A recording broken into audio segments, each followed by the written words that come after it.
Midway along the path of our life, we all ask ourselves what and why.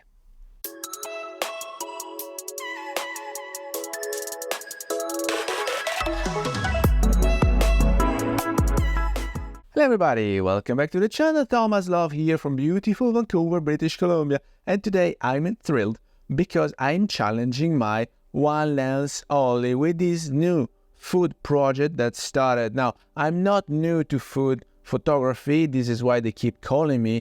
I ran a long-lasting project a few years ago and it was all about traveling, street food and specialty of different countries, but those times are gone and now I don't have my food equipment anymore, so we try to make our best with what I still have in my hands, which is my one lens only and a few lights to be put here and there. Now, you might think that the camera makes the difference. It does not. You might think that the lens makes the difference.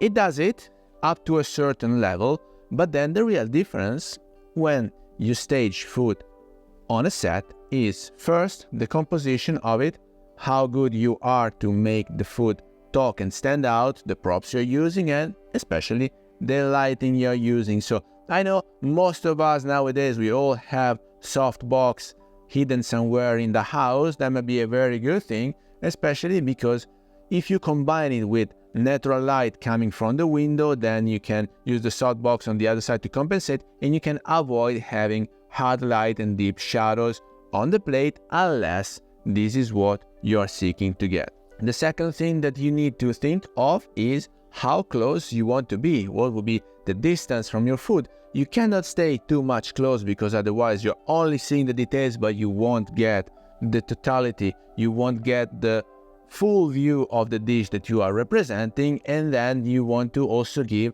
some background to the shot in order to enhance the mood of the plate you're talking about. Now, we see it in a very detailed manner because I am preparing and shooting plenty of different dishes, plenty of different drinks, food, details, ingredients, so on and so forth. It's a massive project, but the conclusion that I came to get by using this camera every single day for food photography is that this is also fun, guys. I know many of you can do very good tricks using your iPhone, despite the sensor is this tiny, but there are some guys out there, especially youngsters, that can use it properly and give good effects, transitions, blurry background, so on and so forth.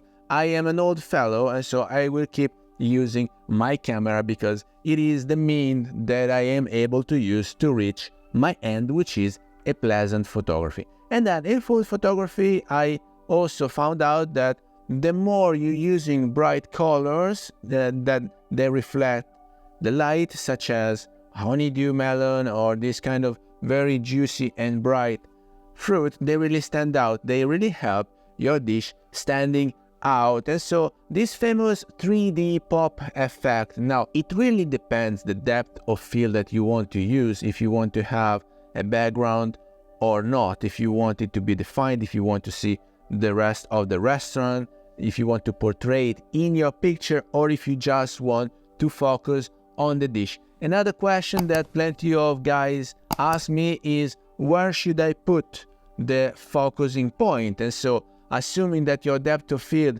is just enough to have the whole dish in focus, because we want to avoid having the first two rigatoni in focus and the rest of the dish not in focus. You just want to have the whole dish in focus, and then where should you focus? On the very first line of food, or just a bit inner, just 1/3 inside, or where? So we see that together. I will have detailed videos published on my Patreon, so don't miss those ones too.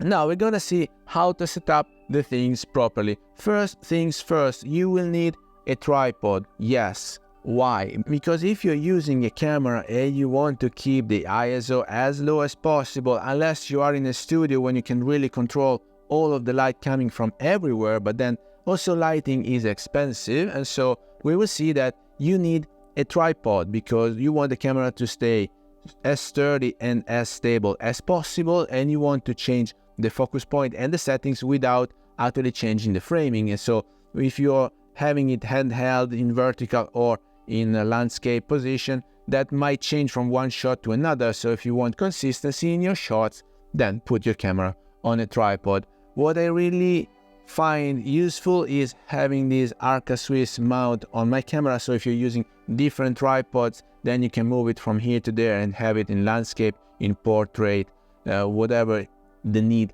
is for that specific shot. And then you can also change the height, the inclination and everything, and give it a fair low shutter speed. Why do we want to have a fair low shutter speed? Because it's not a one shot takes all, right?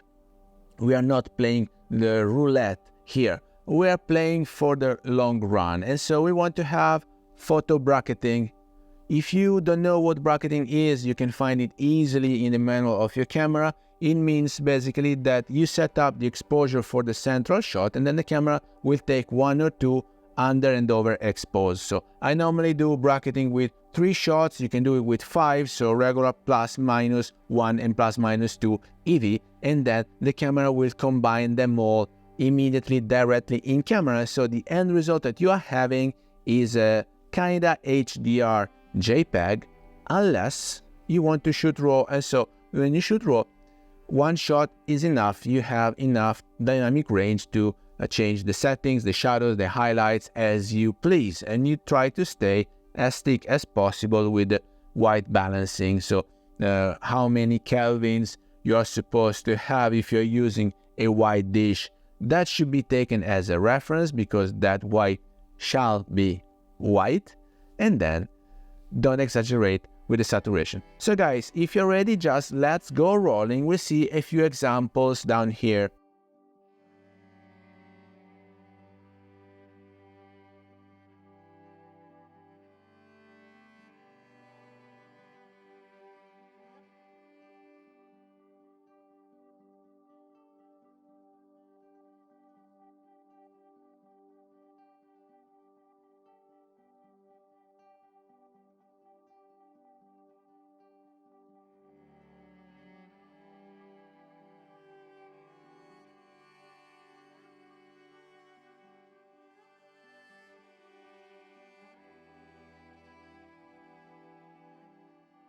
So guys, stay tuned, because now it was fairly easy to shoot these ingredients, these drinks, these comfort food. But then for dishes where you actually want to use the steam as an effect, well, that's art. The preparation, the plating, the props, that's art. And so you will need other professionals to help you out. I don't have many here. I only have one that helps me with putting the food in the dish and some props. But guys, this is art, like hand modeling, like photography, like any single thing in this world. If you want to master it, you need to practice a lot. And so don't improvise yourself with food preparation, because that won't work. Let other people do their job, prepare the dish for you, and then you take the best picture possible. So with that, I hope you got some value out of this video. If you did, please remember to like it, share it on your social media, subscribe to the channel so you won't miss the new videos to come, and I guess I will see you later. Thank you. Bye bye.